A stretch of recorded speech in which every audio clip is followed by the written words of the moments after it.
Paz do Senhor para os irmãos, louvamos e engrandecemos ao nome do Senhor por mais uma oportunidade que Ele nos dá, de estarmos através desse meio, de comunicação, levando a aula até vocês.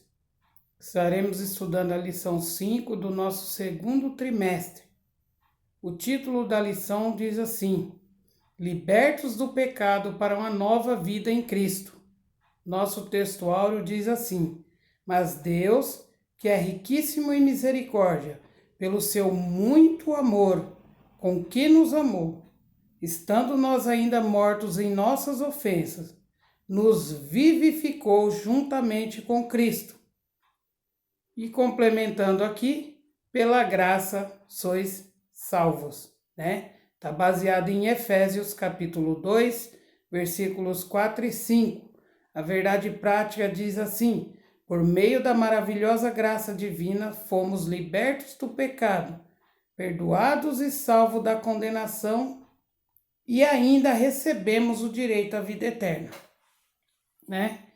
Em Efésios, ele mostra aspectos relevantes da doutrina da salvação, Ele descreve a libertação dos pecados como um favor imerecido dado por Deus aos salvos, para que desfrutassem uma nova vida em Cristo, O que isso quer dizer?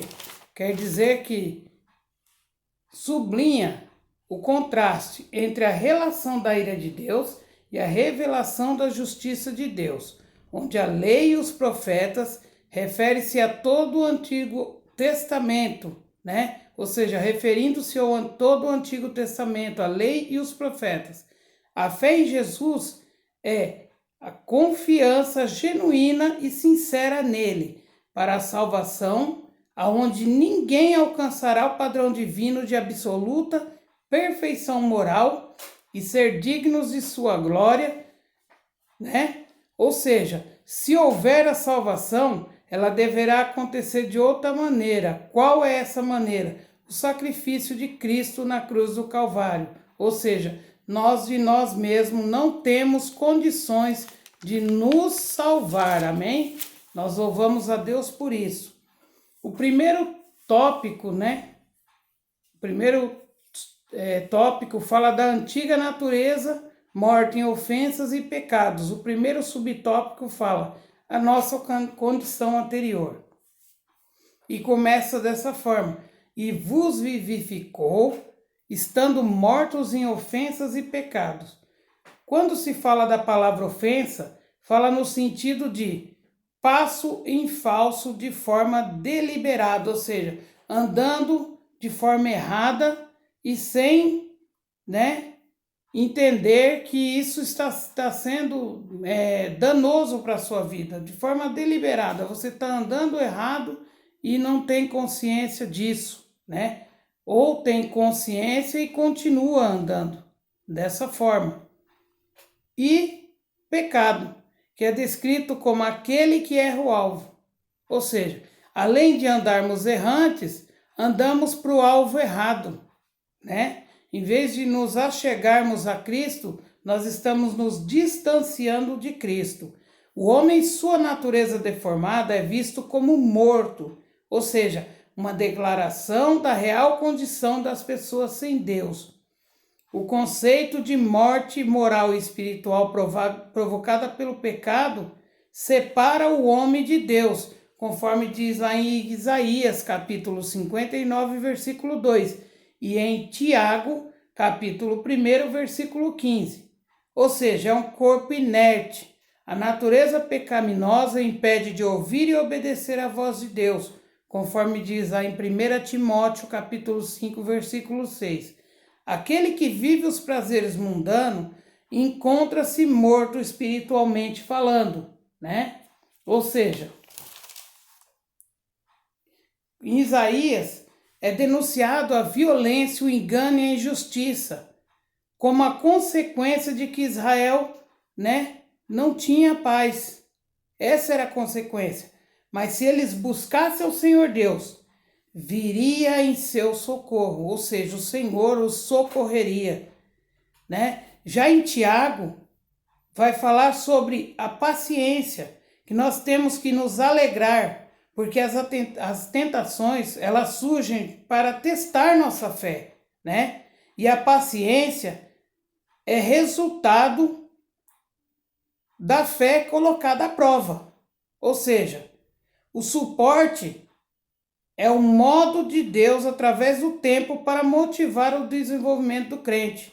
Ou seja, a fé é posta à prova e é o suporte e o modo de Deus, né? Dele nos motivar a desenvolvermos-nos como crente, né? Como servos seus, a nos ajudar a crescer espiritualmente. E por isso mesmo nós devemos buscar a sabedoria de Deus quando estiver na tentação, né? E não souber o que fazer, Ele saberá e ajudará a cada um de nós, né? Eu quero ir mais longe. A oração, ela tem que ser algo diário, uma comunicação diária entre você e Deus. Não é, né? Só no momento de crise, no momento de necessidade. O meu pastor costuma nos ensinar que nós devemos ter reservas com Deus, para que na hora da tempestade, né, nós não tenhamos que correr para criar reservas para poder só então ter condições de, né, ou ficar gritando desesperado sem saber o que fazer, mas ter reserva com Deus, ou seja, ter uma comunhão com Deus diariamente, que é para que quando a gente estiver no momento de necessidade, Deus agir na nossa vida. Ou seja, desenvolva a paciência, pois para receber a sua colheita e a coroa da vida, você precisa perseverar. Paciência e perseverança, né? Elas andam junto. A paciência é o que te dá a condição de ficar tranquilo. E a perseverança é a condição de estar lutando por aquilo que se deseja, né? De forma incansável. O segundo subtópico fala sobre nossas ofensas e pecados. Ou seja, a má conduta em que noutro tempo andastes, né? A metáfora do ato andar diz das atitudes erradas adotadas na vida passada, ou seja, antes da nossa regeneração. Andastes segundo o curso desse mundo. As práticas eram conforme o sistema mundano, tais como imoralidade, furto, mentira. O salvo não deve tomar a forma do mundo, né? Não deve valorizar o pecado e muito menos ajustar-se à maneira de viver do mundo. Andaste segundo o príncipe da potestade do ar, diz respeito a Satanás, que exerce autoridade sobre os poderes do mal, né? Em João 12, né, capítulo 12, versículo 31, na parte B, diz que será expulso o príncipe deste mundo, ou seja, ele reina neste mundo por permissão de Deus, mas vai chegar um momento que ele vai ser, né, derrotado definitivamente. Quando fala de nossas ofensas e nossos pecados, nós vamos lá também para Romanos 11, capítulos 30 a 32, onde fala que Deus permite Israel pecar cegamente, crendo estar dentro da vontade de Deus, para que todos nós fôssemos alcançados pela sua misericórdia e salvação por intermédio de Jesus. Não foi por acaso. As coisas de Deus não é por acaso, né? E em Romanos 3, do 24 ao 26, vai dizer que nós fomos justificados, declarados justos perante os olhos de Deus, né? Onde propiciação significa conciliação da ira divina mediante uma oferta de sacrifício. Ou seja, o sangue de Cristo derramado é uma evidência clara de que sua vida foi dada por nós. Amém? Graças a Deus por isso. Voltando aqui para o subtópico 2, os agentes malignos têm a capacidade de influenciar os homens desobedientes e incrédulos segundo está escrito lá em 2 Coríntios, capítulo 4, versículo 4. O Deus desse século cega os entendimentos das pessoas que lhes impedem de ver a glória de Deus, conforme nós dissemos, né? Que está ali em Romanos 11, do 30 ao 32, que Israel passou por esse processo por permissão de Deus. E Paulo alerta que a nossa luta é contra os seres do mal, mas não devemos temê-lo, porque Deus, o Pai, colocou Cristo acima de todos eles. E se somos de Cristo, não devemos temer o inimigo, né? Nós devemos sim buscar ao Senhor e nos revestir, para que no dia da tentação, no dia que ele vier, a gente tenha condições de vencê-lo pelo poder do nome de Jesus. Quando diz que andávamos fazendo a vontade da carne e dos pensamentos, é que estávamos inclinados para o mal. Algo da natureza humana, né? Aonde inclui pensamentos pervertidos, prática dos desejos da carne e o resultado. Éramos filhos da ira, condenados e desprovidos do favor divino. Essa era a nossa condição. Aprove ao Pai nos eleger e nos predestinar para filhos de adoção, conforme nós vimos aqui em Romanos 3, do 24 ao 26, né? O segundo tópico fala sobre a graça, vivificados pela graça, né? Por bondade e misericórdia, estando nós mortos em pecado, Deus nos amou e nos vivificou por meio de sua graça, né? O primeiro subtópico do segundo tópico vai falar sobre o seguinte tema: alcançados pela misericórdia e pelo amor divino, ou seja, a situação da humanidade sob a ira de Deus, ou seja, debaixo da ira de Deus. Não éramos agradáveis aos olhos de Deus, né?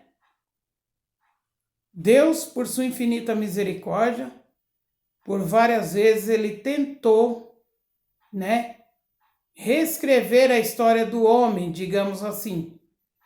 A primeira vez foi no dilúvio, né?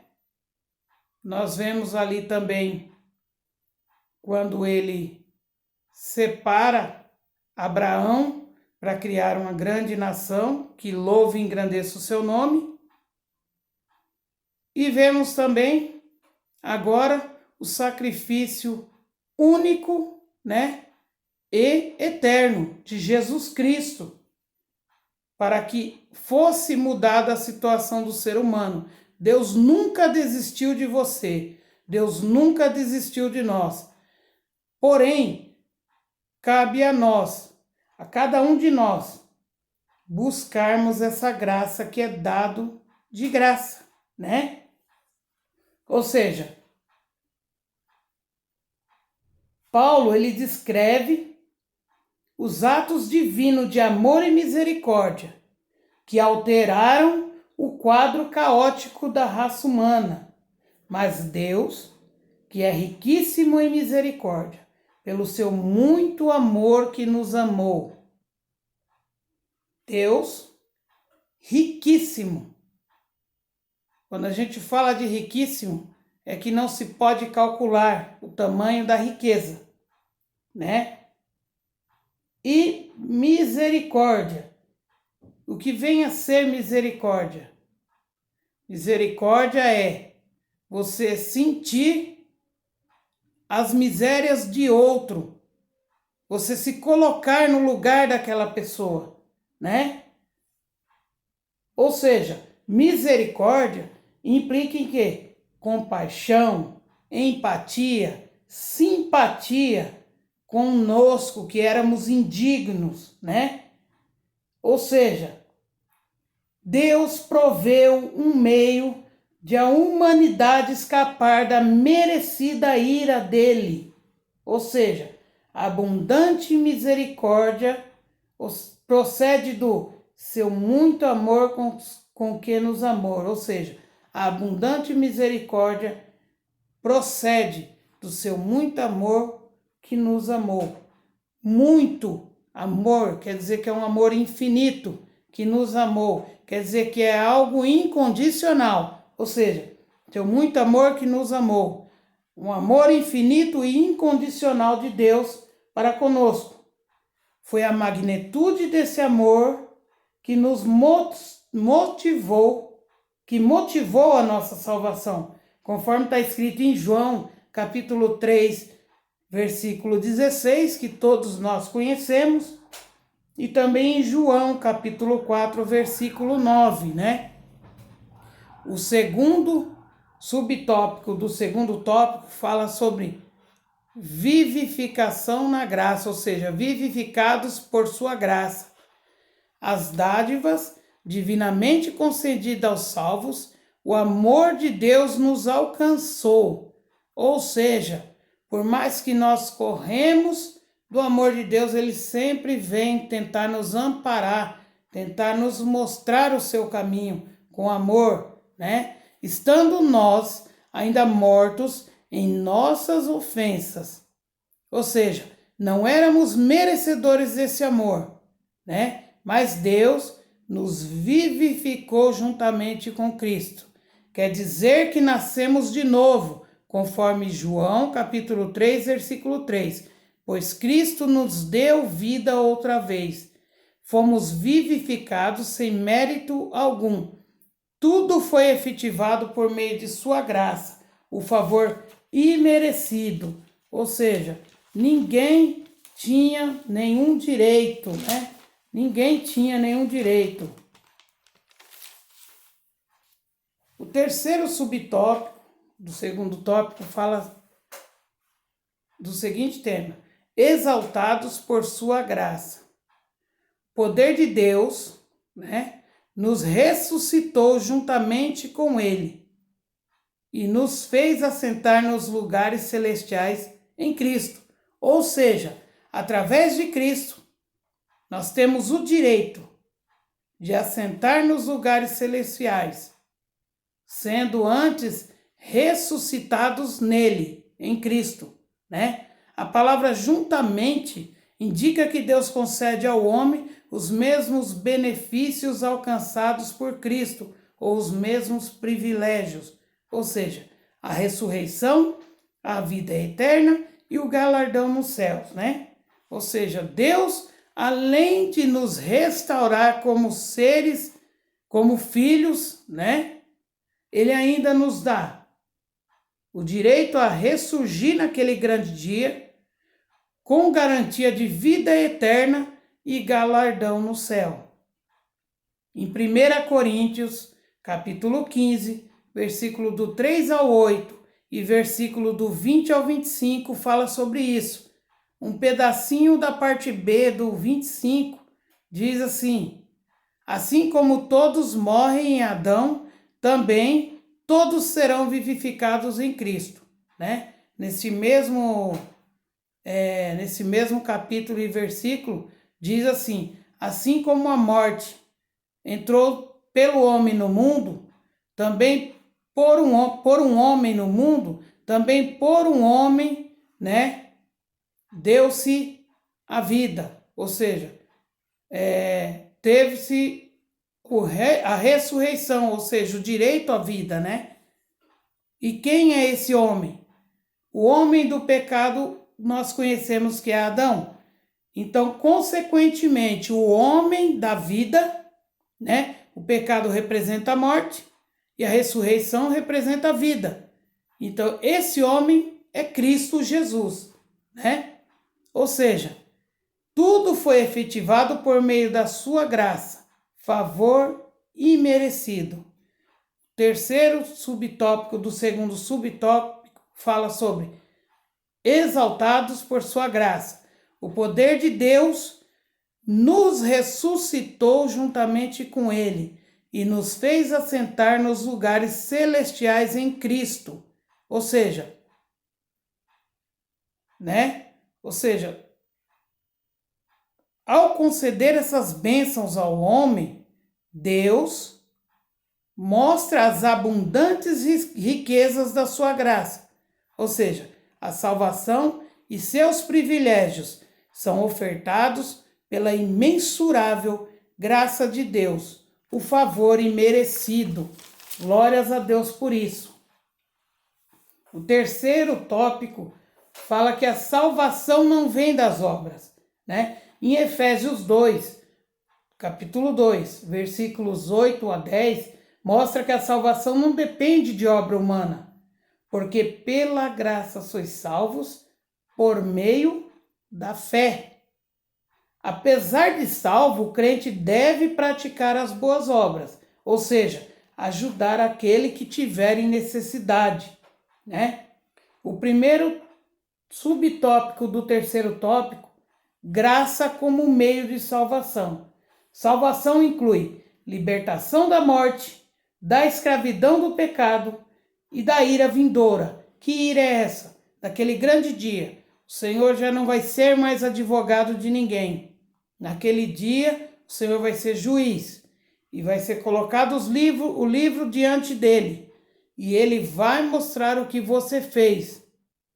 E você vai receber o seu galardão conforme o que você fez. Se você serviu a Deus, se você esteve na presença do Senhor, se você se regenerou em Cristo, você tem o direito à vida eterna. Aquele que for fiel e permanecer até o fim, tem o direito à vida eterna. Mas se você não creu em Cristo, preferiu viver a sua vida dentro dos prazeres deste mundo, fazendo tudo aquilo que todo mundo faz e acha normal, né? Se divertindo com tudo aquilo que o mundo oferece, né? As mais diversas situações. Naquele dia, infelizmente, sinto em lhe dizer isso, mas não vai ser muito legal para você. Porque vai ser a hora que Cristo vai olhar para você e falar assim: apartai-vos de mim, malditos, preparados para o fogo eterno. Você tem o livre-arbítrio, você tem todo o direito de servir ao Senhor ou de não servi-lo. Porém, tua decisão vem atrelada a consequências, né? Se você é nova criatura em Cristo, vida eterna. Se você preferiu os prazeres desse mundo, morte eterna. Infelizmente.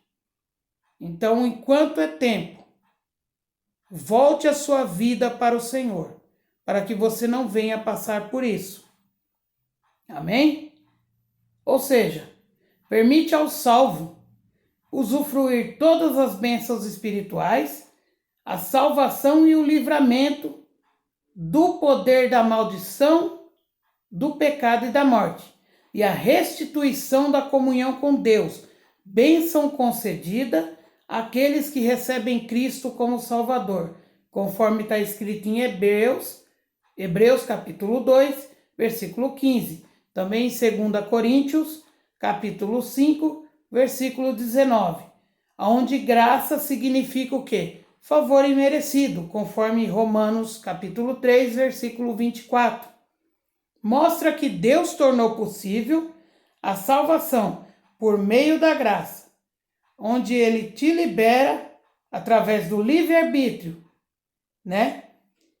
Capacitando você e eu, né? Para que através da fé nós venhamos a responder o chamado do Evangelho.